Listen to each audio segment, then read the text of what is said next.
स्वामी जी, दूध कौन से जानवर का सबसे अच्छा होता है?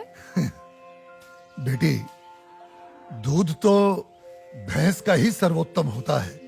फिर तो आपको भैंसशाला चलानी चाहिए स्वामी जी। आप गौशाला चलाते हैं और दूध भैंस का सबसे अच्छा बता रहे हैं। वो इसलिए बेटी, क्योंकि आपने दूध के विषय में पूछा है और दूध भैंस का ही उत्तम होता है। तो फिर गाय का दूध स्वामी जी? बेटी, गाय का दूध दूध नहीं, अमृत होता है। और हमारे लिए गाय जानवर नहीं, हमारी माँ है। वो कैसे स्वामी जी? बेटी, हमारे शास्त्रों में स्पष्ट उल्लेख है, गावो विश्वस्व मातरः, गाय संपूर्ण विश्व की माता है।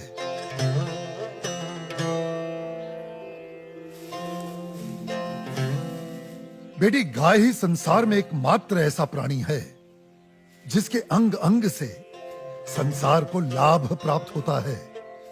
गाय दया, ममता और त्याग की देवी है। गाय लोक मंगल का स्वरूप है।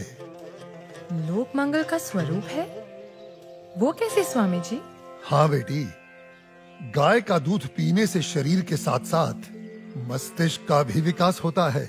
गाय के दूध में 8 प्रकार के प्रोटीन्स, 6 प्रकार के विटामिन्स, अनेकों प्रकार के एमिनो एसिड्स और न जाने कितने प्रकार के दुर्लभ तत्व प्राप्त होते हैं। It's a complete and wholesome food. ये मानव शरीर के प्रत्येक रोगों के लिए वरदान है। इसीलिए ये अमृत है। अब तुम गौमूत्र को ही ले लो। गौमूत्र बेटी अद्भुत औषधि है और हमारे आयुर्वेद में तो कई सारी जीवन रक्षक दवाएं गौमूत्र को केंद्रित करके ही बनाई जाती हैं। अच्छा। क्या आपको पता है, अमेरिका अपनी दवाइयां बनाने के लिए काऊ यूरिन इंडिया से ही इंपोर्ट करता है। रियली? अब आओ गोबर पर। काऊ डंग, जिसका अज्ञानी लोग बहुत मजाक उड़ाते हैं, वही गोबर ईंधन और खाद यानी कोल और मैन्योर का काम करता है। It's a natural fuel and fertiliser. आपको पता है बेटी, गांव के कच्चे घरों की दीवारों पर गोबर लेपने से उन पर सूर्य की सख्त और विषाक्त किरणों का असर ही नहीं होता। ओह। बेटी, हमारे शास्त्रों में कहा गया है कि गाय के खुरों से उड़ी धूल यानी गोधूली अपने मस्तक पर लगाना तमाम तीर्थों में स्नान करने के बराबर है। लेकिन स्वामी जी, आपने ये गौशाला खोलकर जो बूढ़ी और दूध ना देने वाली गायों को शेल्टर दिया है, अगर कोई कसाई इन्हीं गायों को काटकर उनका मांस अगर बाजार में बेचता है, उसे तो 30-40 हजार का लाभ हो सकता है। लेकिन आपने तो इन बूढ़ी गायों को शरण देकर उसके पेट पर तो लात मार दी है। उस बेचारे का तो रोजगार छिन गया है स्वामी जी। हम कितने एहसान फरामोश हो गए हैं बेटी। चलो आज एक कैलकुलेशन करते हैं। एक गाय 20 से 25 साल जीती है। वो अपने जीवन काल में 15 साल हर रोज 15 से 20 लीटर दूध देती है। इसका मतलब एक साल में हुए तकरीबन 7,000 लीटर दूध और 15 साल में हुए 1,05,000 लीटर दूध। अब आप अंदाजा लगा लो, 1 लीटर दूध कितने का बिकता है और 1,05,000 लीटर दूध कितने का बिकेगा। अब तुम वैसे ही गोबर और गौमूत्र का भी गणित जोड़ लो। तुम्हारी आंखें फटी और खुली रह जाएंगी कि एक गाय अपने पूरे जीवन काल में कितने करोड़ों रुपए मनुष्य को कमा कर देती है। बेटी, अनेक इंडस्ट्रीज काऊ डेयरी और उसके बाय प्रोडक्ट्स पर टिकी हुई हैं। और ये गणित यहीं खत्म नहीं होता बेटी। उसकी मृत्यु के उपरांत उसकी चमड़ी, उसकी अस्थियां भी काम में आती हैं। उससे भी लोग पैसे कमाते हैं। और आप 30-40 हजार रुपयों की खातिर उस ममता की मूर्त को जीवित काट कर व्यापार करने की बात कर रही हो, उसे खाने की बात कर रही हो।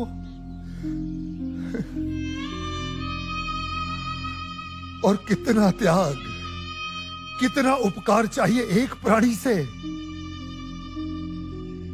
जिस मां ने अपने जीवन काल में हमें इतना धन दिया हो, हमारी सेवा की हो, उसके वृद्ध हो जाने पर, उसके बीमार हो जाने पर हम उसका त्याग कर दें, उसे अबैंडन कर दें। धिक्कार है ऐसी सोच को।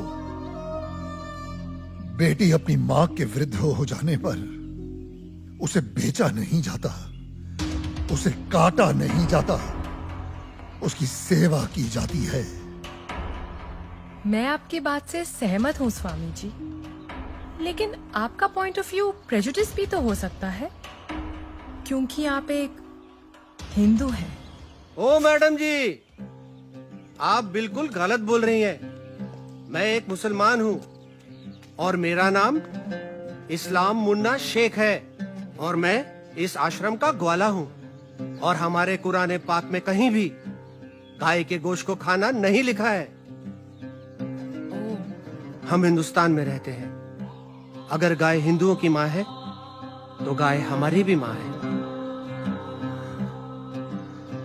तो इसका मतलब आप भी गौ हत्या के खिलाफ हैं? 100%। हम हिंदुस्तान में गौ हत्या नहीं होने देंगे।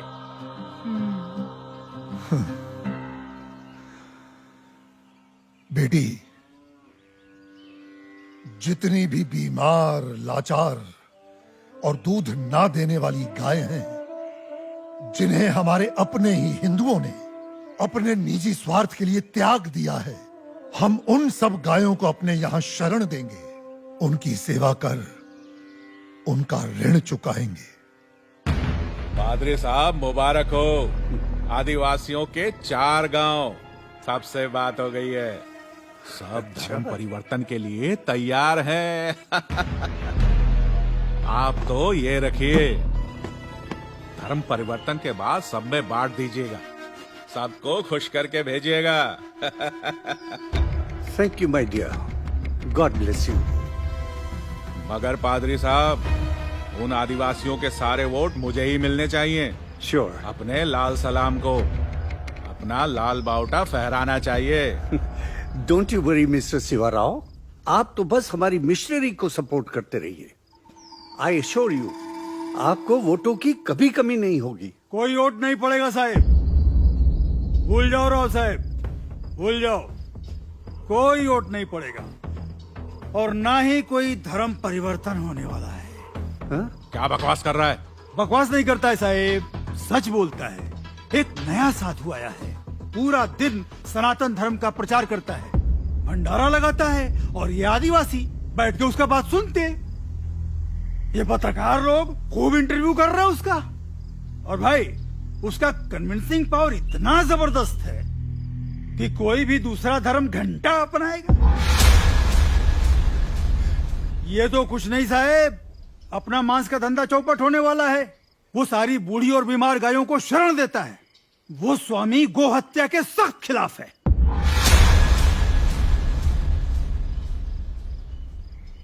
शिवा साहिब, इन्हीं गायों को तो हम खरीदते, इन्हीं का तो मांस बेचते।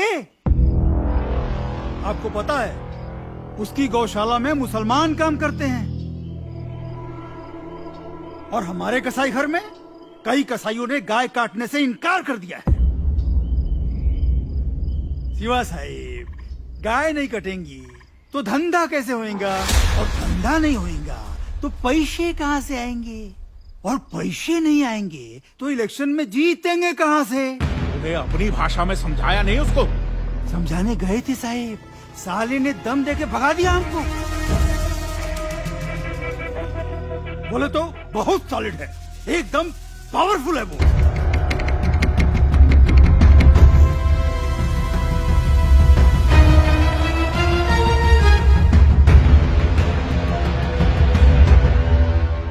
स्वामी जी, आप तो सेक्युलर हैं, लेकिन आपके हिंदू धर्म में ये जो कास्ट सिस्टम है जात पात, भेदभाव, ऊंच नीच, इसके बारे में आपको क्या कहना है? हाँ बेटी, इन्हीं बुराइयों ने तो हमारे सनातन धर्म को कलंकित कर दिया है और मैं बेटी इसका सख्त विरोध करता हूं। लेकिन बेटी क्या तुम जानती हो, ये ब्राह्मण, क्षत्रिय, वैश्य और शूद्र जातियां नहीं हैं, ये 4 वर्ण हैं और इन 4 वर्णों का विभाजन जन्म के आधार पर नहीं, कर्म के आधार पर किया गया है। समाज की उत्कृष्ट व्यवस्था के लिए, गवर्नेंस के लिए स्वयं मनुष्य ने इन वर्णों को बनाया है। बेटी जो तेज बुद्धि वाले थे उन्हें पूजा पाठ, पठन पाठन, यज्ञ हवन और ज्ञान का प्रचार सौंपा गया, वे ब्राह्मण कहलाए। जो बलिष्ठ और शक्तिशाली थे उन्हें समाज की रक्षा का भार सौंपा गया, वे क्षत्रिय कहलाए। जो बिजनेस माइंडेड थे उन्हें व्यवसाय दिया गया, वे वैश्य हुए। और बेटी समाज में स्वच्छता बनाए रखने वालों को, सेवा करने वालों को चौथे वर्ण का नाम दिया गया, वे शूद्र कहलाए। बेटी हमारे शास्त्र कहते हैं, जन्मने जायते शूद्राः संस्कारात् द्विनोच्यते, अर्थात जन्म से प्रत्येक व्यक्ति शूद्र होता है। वो केवल अपने संस्कारों से, अपने कर्मों से ब्राह्मण, क्षत्रिय, वैश्य या शूद्र बनता है। अब आप मुझे ही ले लो, पहले मैं अखाड़े में पहलवानी करता था तो तब मैं क्षत्रिय था, आज मैं प्रवचन देता हूं तो आज मैं ब्राह्मण हुआ, और यदि कल मैं कोई व्यवसाय करता हूं तो मैं वैश्य कहलाऊंगा, समझी? मेरा ब्राह्मण या क्षत्रिय होने पर कोई कॉपीराइट नहीं है। बेटी हमारे सनातन धर्म में ऊंच नीच का कोई स्थान नहीं है। ये चारों वर्ण एक दूसरे के पूरक हैं। They are interdependent on each other. ये एक गाड़ी के 4 पहियों के समान है। बिना एक दूसरे के सहयोग के समाज का कोई भी महत्वपूर्ण कार्य पूरा नहीं हो सकता। जी स्वामी जी। बेटी सनातन धर्म तो समस्त वर्णों, समस्त प्राणियों में करुणा, दया और अपनत्व की भावना रखना सिखाता है। सर्व धर्म समभाव में विश्वास करना सिखाता है। हमारा धर्म सब धर्मों को एक समान मानता है। बेटी हमारे लिए तो ये पूरी धरती एक कुटुंब है, एक परिवार है। The whole world is one family. वसुधैव कुटुंबकम। पंडित!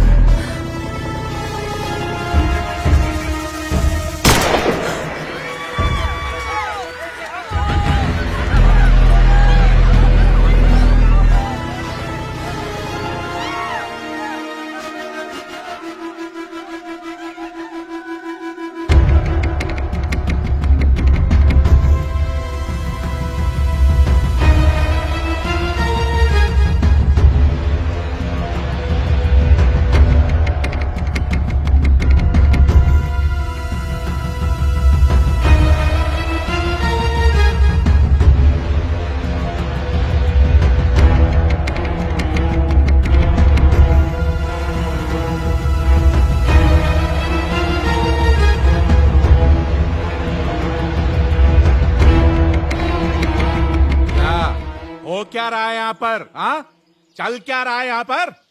तुम लोग यहाँ धर्म परिवर्तन करा रहे हो। मैं केवल धर्म का अर्थ समझा रहा था, सत्य का मार्ग बता रहा था। हाँ, रहने दे, साफ पता चल रही है तुम्हारी मंशा। ये जो तुम गौशाला खोलकर, ये रोज रोज के मुफ्त के भंडारे लगाकर इन गरीब आदिवासियों को बरगला रहे हो, घर वापसी की मुहिम चला रहे हो। ए, लाल बूटे के ठेकेदार, गलत। यहाँ पे कोई घर वापसी नहीं हो रही है, कोई धर्म परिवर्तन नहीं हो रहा है। मैं खुद एक मुसलमान हूँ और इस आश्रम में नमाज अदा करता हूँ। स्वामी जी ने आज तक मुझे कभी नहीं रोका है। तुम लोग गलत अफवाहें फैला रहे हो। ए मुन्ना, चुप रह, चुप। तू चुप रहे। क्या तुम लोग हिंदू मुसलमान बोल बोल के हम में दरार पैदा कर रहे हो? चलो निकलो यहाँ से, बंद करो अपनी ये राजनीति की दुकान। ए मुन्ना, तू अपना मुंह बंद रख। चिल्लाओ मत। मैं तुम्हें अच्छी तरह जानता हूं कनन शिवाराव।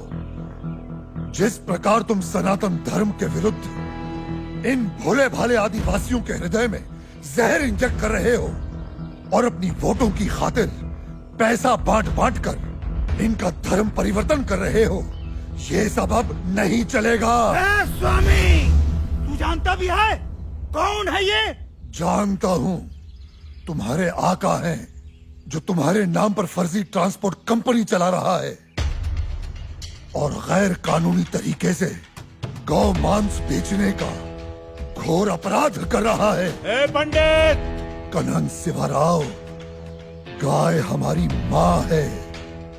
हम उसकी पूजा करते हैं, उसकी सेवा करते हैं और कोई उसे काटे हम कतई बर्दाश्त नहीं करेंगे। हम तुम्हारा ये गोरख धंधा बंद करवा के रहेंगे। ए तू हमारा धंधा बंद करवाएगा? हाँ?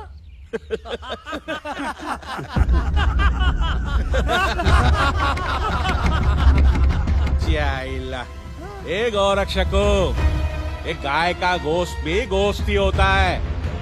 ए तू होता कौन है हमें रोकने वाला? हा?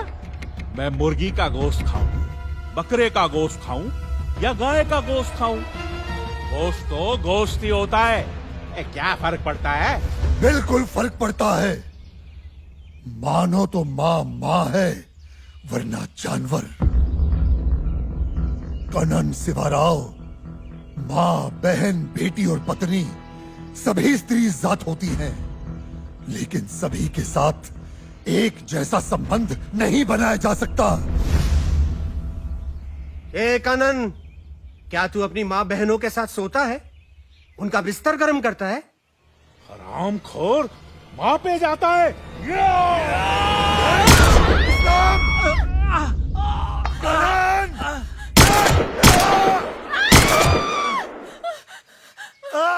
ये हमारे दलित भाइयों को भड़का रहे हैं, उनका धर्म परिवर्तन करा रहे हैं। मारो!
शिवराव, ब्राह्मण को कमजोर मत समझ। ब्राह्मण दीनहीन तो सुदामा, त्याग में दधीचि और प्रतिशोध में चाणक्य और दंभ में रावण और रुद्र हुआ तो परशुराम।